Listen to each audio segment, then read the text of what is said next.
Hi, and welcome to my Swift tutorial for beginners.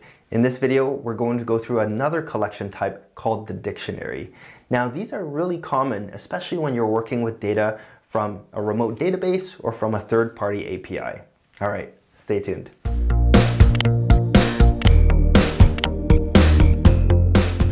I'm looking at the Swift documentation here, and they give a really good example about the dictionary collection type.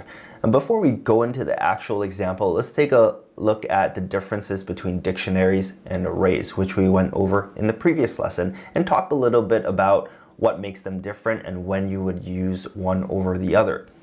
So in the previous lesson, when we talked about arrays, I said that it's kind of essentially a list of your data with order 0 all the way down sequentially. Now, order matters, right? The data at index 0 is different from the data at index 1, 2, or 3. The dictionary, on the other hand, is unsorted. There is no order.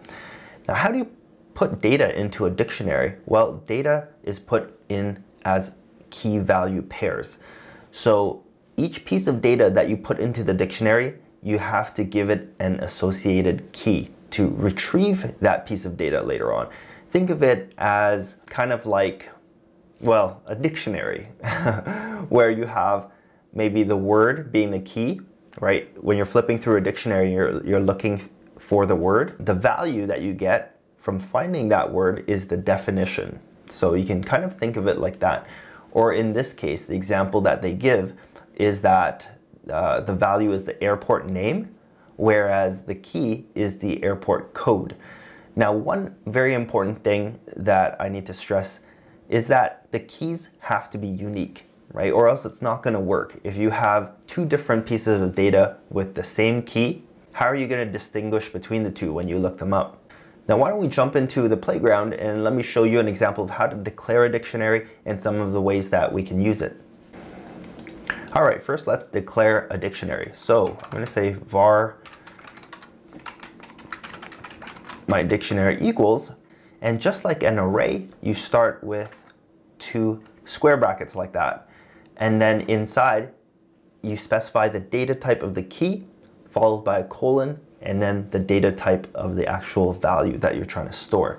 So in this case, I'm going to put string, colon, string, which means that my keys are going to be strings and my values are also going to be string.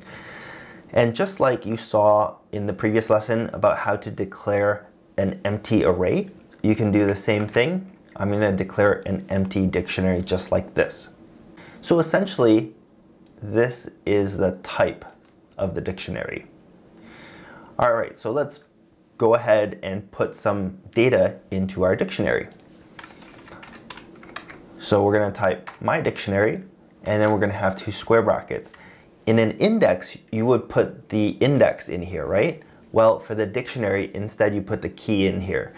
Now, our keys are strings, right? So I'm going to go ahead and put a new string key in here and then assign it the value that is going to be associated with that key. Now, the example that I want to use is cars and license plates, because license plates are unique as well. So why don't we just make one up? So let's say something like that. And let's say that this is a red Ferrari. And just like that, I've put in some data into my dictionary with this associated key. Now, how do we go ahead and retrieve that value? Well, let's try and print that out. First, you go my dictionary, and then you put in the square brackets and you pass in your key. So ours would be SJD293. So let's go ahead and print that. So you can see that it is a red Ferrari. But notice that it's wrapped in here in an optional type.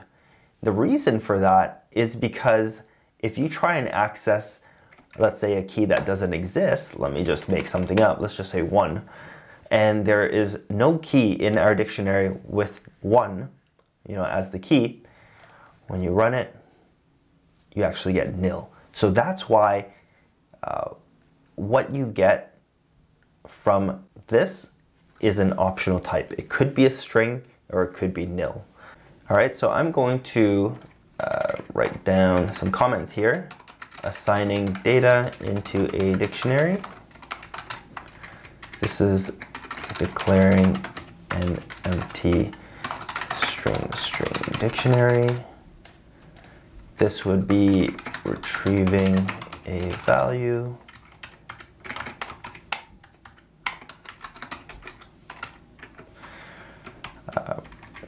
As optional string.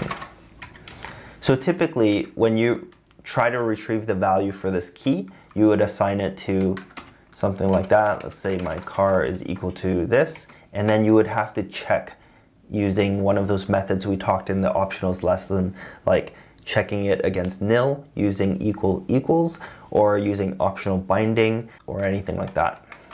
Okay, so how about replacing the value for a key?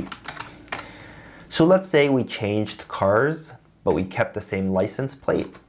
Well, in order to change the data for that key, you would just assign it something different. So let's call it Black Lambo. All right. So just like that, we've replaced the value for that specific key. Now let's say that you've sold the car and you've kept the license plate. So here's how you remove a value for a key.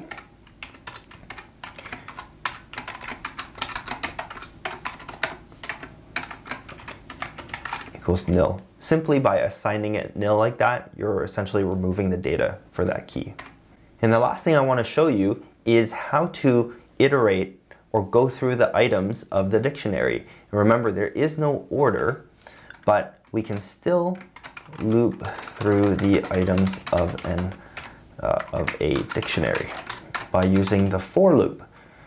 So it would be for something, right? For something. I don't want to write it right now. I just want to fill in the other part. For something in my dictionary. And then in here, do stuff for each item of the dictionary. Now, what is this something in here? Well, since dictionaries work in key value pairs, right? So we basically use something called a tuple. And a tuple, you can think of it as like a collection of variables. And what we're going to put in here is, let's say, key and value. So it's going to take each item out of the dictionary. It's going to put the key into this variable, and it's going to put the value into this variable. All right, so we can do something like this. Print key. Let's say, let's see what that does. We should put another car in here just to make things a little more interesting. Let's just use